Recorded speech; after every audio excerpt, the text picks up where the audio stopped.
और दोस्तों स्वागत है आप सभी का यूट्यूब चैनल एबीटेक में। कई सारी दोस्तों बड़ी अपडेट निकल के आ रही हैं, तो देख लेते हैं सारी अपडेट इस वीडियो में। जैसा कि आप लोग जानते होंगे, कल और आज 2 दिन पीजीटी की परीक्षा थी, 17 और 18 अगस्त को। पीजीटी की परीक्षा की अपेक्षा दोस्तों यहाँ पर पीजीटी में सरकार ने थोड़ा सख्ती दिखाई, एसटीएफ ने सख्ती दिखाई, और जो धांधली के मामले काफ़ी कम इसमें पाए गए हैं टीजीटी की तुलना में।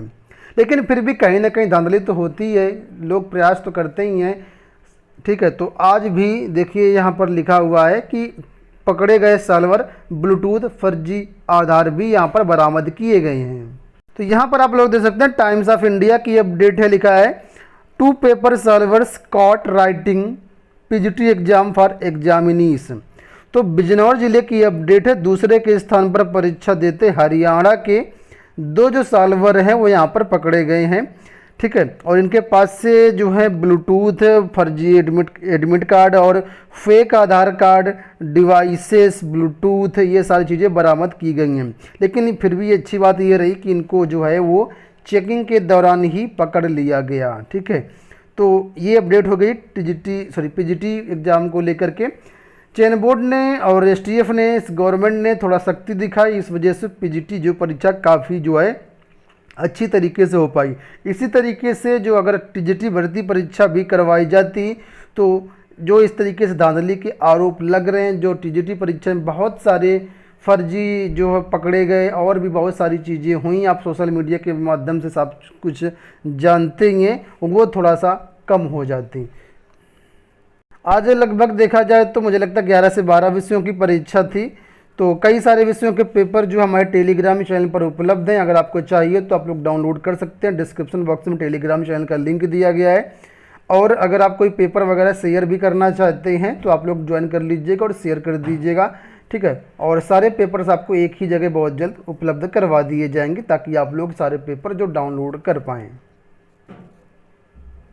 अगली अपडेट है डीएलएड छात्रों के प्रमोशन को लेकर के, यानी बहुत दिनों से मांग हो रही थी, डीएलएड छात्र मांग कर रहे थे कि इनको प्रमोट किया जाए। तो फिलहाल इसका जो आदेश है वो जारी कर दिया गया। यहाँ पर आप लोग देख सकते हैं, लिखा है डीएलएड प्रशिक्षण वर्ष 2019 द्वितीय सेमेस्टर का परीक्षाफल घोषित किए जाने के उपरांत कोविड-19 महामारी के दृष्टिगत तृतीय सेमेस्टर हेतु आहार प्रशिक्षुओं को कक्षोन्नति प्रदान किए जाने के संबंध में।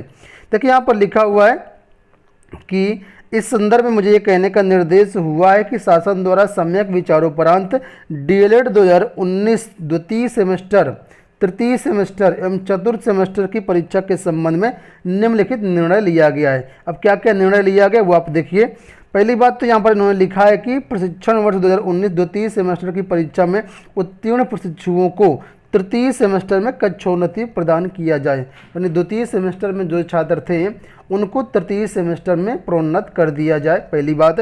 सेकंड पॉइंट यहाँ पर लिखा है कि द्वितीय मतलब प्रशिक्षण वर्ष 2019 तृतीय सेमेस्टर में कक्षोन्नति प्राप्त प्रशिक्षुओं की चतुर्थ सेमेस्टर की लिखित परीक्षा प्रस्तावित समय सारणी के अनुसार तत्समय कोविड-19 महामारी से बचाव के लिए निर्धारित दिशा निर्देशों एवं सोशल डिस्टेंसिंग के माध्यम से करवाई जाए। तृतीय सेमेस्टर में कक्षोन्नति प्राप्त प्रशिक्षुओं द्वारा चतुर्थ सेमेस्टर की लिखित परीक्षा में उत्तीर्ण होने के उपरांत जो अंक अर्जित किए जाएंगे उसका औसत उनके ही तृतीय सेमेस्टर के प्राप्तांकों में माने जाएंगे। ठीक है, तो द्वितीय, तृतीय, चतुर्थ वालों के लिए यहाँ पर देखिए ये सारी सूचनाएं जो है ऑफिशियल रूप से आदेश जारी कर दिया गया है। और यहाँ पर देखिए थर्ड पॉइंट में दिया गया है कि डीएलएड प्रशिक्षण वर्ष 2019 द्वितीय सेमेस्टर की परीक्षा में अनुपस्थित प्रशिक्षुओं तथा अनुत्तीर्ण प्रशिक्षुओं की आंशिक या सेमेस्टर बैक पेपर की लिखित परीक्षा प्रस्तावित समय सारणी के अनुसार तत्समय कोविड-19 महामारी से बचाव के निर्धारित दिशा निर्देशों का पालन करते हुए संपादित करवा लिए जाए। तो इसके लिए फिलहाल जो है आदेश जारी कर दिए गए हैं। उत्तर प्रदेश के प्राइमरी और जूनियर स्कूल जो है उनको खोले जाने का आदेश जारी कर दिया गया है। आप लोग जानते हैं 23 अगस्त से जूनियर विद्यालय खुलेंगे और 1 सितंबर से प्राइमरी विद्यालय भी खुलेंगे। तो किस तरीके से विद्यालय खुलेंगे, क्या उसके दिशा निर्देश होंगे, वो आप लोग दे सकते हैं। महानिदेशक स्कूल शिक्षा उत्तर प्रदेश की तरफ से सभी बीएसए के लिए और मंडलीय सहायक शिक्षा निदेशकों के लिए आदेश जारी कर दिए गए। आज की ही बिल्कुल अपडेट है। और यहाँ पर आप लोग देख सकते हैं, लिखा है कि शासनादेश दिनांक 18 अगस्त के अनुपालन में कक्षा 1 से 8 तक के विद्यालयों में भौतिक रूप से पठन पाठन प्रारंभ करने हेतु पूर्व कोविड-19 महामारी के दृष्टिगत निम्न कार्यवाही एवं दिशा निर्देश दिए गए हैं। पहली बात यह दी गई, कक्षा 6 से 8 तक के विद्यालयों में पठन पाठन 23 अगस्त से एवं कक्षा 1 से 5 तक कक्षाओं में पठन पाठन 1 सितंबर से शुरू किया जाएगा। और छात्रों को यहाँ पर जो है पूरा जो कोविड-19 गाइडलाइंस है उसका पालन करना होगा। विद्यालयों को इसकी सारी व्यवस्था करनी होगी। और रही बात किस तरीके से विद्यालय जाएंगे छात्र, तो यहाँ पर देखिए लिखा है शिक्षण कार्य का संचालन। तो यहाँ पर देखिए लिखा हुआ है कि विद्यालय का संचालन यथा आवश्यक 2 पालियों में प्रातः 8 बजे से 11 बजे तक एवं 11:30 बजे से 2:30 बजे तक किया जाएगा। शेष अन्य विद्यालय 1 पाली में ही संचालित किए जाएंगे। ये भी इसमें छूट दे रखी कि अगर ज़रूरत है तो 2 पालियों में किया जाएगा, नहीं तो 1 पाली में ही इनका जो आयोजन है किया जाएगा। ठीक है, और सोशल डिस्टेंसिंग वगैरह का पूरा यहाँ पर ख्याल रखना होगा। शिक्षकों के लिए भी दिशा निर्देश जारी किए गए कि मास्क विद्यालय अवधि में पहनना पड़ेगा। बैठने की व्यवस्था के लिए बताया गया कि 6-6 फीट की दूरी पर बच्चे जो बैठेंगे कोविड-19 की गाइडलाइंस का पालन किया जाएगा। तो यहाँ पर कुल मिलाकर के सारी चीज़ें विस्तृत रूप से बताई गई हैं, तो आप लोग इसको पढ़ सकते हैं। हमारे टेलीग्राम चैनल पर ये उपलब्ध रहेगा। अगली अपडेट है यहाँ पर यूपी बोर्ड के कक्षा 9 से लेकर के 12 तक एडमिशन वगैरह को लेकर के। तो यहाँ पर देखिए 18 अगस्त आज का ही बिल्कुल जीओ है, ये आदेश है। और यहाँ पर लिखा हुआ है कक्षा 9 से 12 में प्रवेश एवं अग्रिम पंजीकरण एवं वर्ष 2022 हेतु कक्षा 10-12 की परीक्षाओं के लिए आवेदन पत्रों को अपलोड किए जाने एवं तिथियों में वृद्धि के संबंध में महत्वपूर्ण जानकारी। तो शुरुआत में देखिए यहाँ पर लिखा हुआ है 10-12 के जो एडमिशन की डेट थी, अब उसको बढ़ा करके 15 सितंबर 2021 तक कर दिया गया है।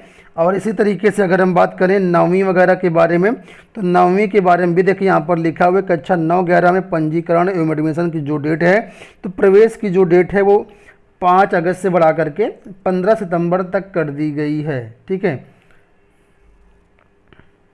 बात कर लेते हैं अगली अपडेट के बारे में। तो यहाँ पर देखिए लिखा कि योगी सरकार ने विधानसभा में पेश किया बजट, युवाओं को मिला बड़ा तोहफा। शिक्षा मित्रों, अनुदेशकों सहित अन्य विभागों के कर्मियों में मानदेय वृद्धि जो है उसका बजट जो पेश किया गया। तो यहाँ पर देख सकते हैं लिखा है कि उत्तर प्रदेश विधानसभा चुनाव की तैयारी में जुटी योगी आदित्यनाथ सरकार बुधवार को वित्तीय वर्ष 2021-22 का पहला अनुपूरक बजट विधानमंडल में पेश किया। मुख्यमंत्री योगी आदित्यनाथ की घोषणाओं और अगले 6 माह में पूरी की जा सकने वाली परियोजनाओं को अमली जामा पहनाने के लिए 7,301.52 करोड़ का अनुपूरक बजट जो है विधानसभा में पेश किया गया, जो आम बजट का 1.33 है। अब यहाँ पर देखिए नीचे लिखा है सारी चीज़ें इसके बारे में दी गई। फिलहाल हम मेन चीज़ें आपको बताते हैं। तो यहाँ से देखिए लिखा इसमें युवाओं को रोजगार के लिए 3,000 करोड़ रुपए की व्यवस्था की गई है।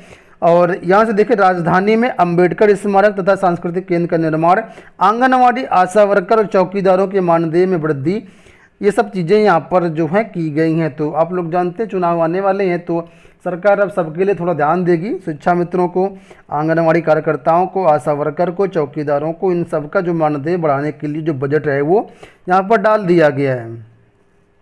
अंत में बात कर लेते हैं एक महत्वपूर्ण अपडेट के बारे में। ये अपडेट उनके लिए है जो लोग रक्षाबंधन में फ्री बस सेवा का लाभ उठाना चाहते हैं। खासकर ये सुविधा महिलाओं के लिए है। रक्षाबंधन के दिन जो भी महिलाएं इधर से उधर जाएंगी, रोडवेज उनके लिए फ्री रहेगी। तो इसका आदेश देखिए जारी कर दिया गया। आज देखा है परिवहन निगम की समस्त बसों में दिनांक 22/8 को रक्षाबंधन पर्व पर महिलाओं को निःशुल्क यात्रा सुविधा प्रदान किए जाने के संबंध में।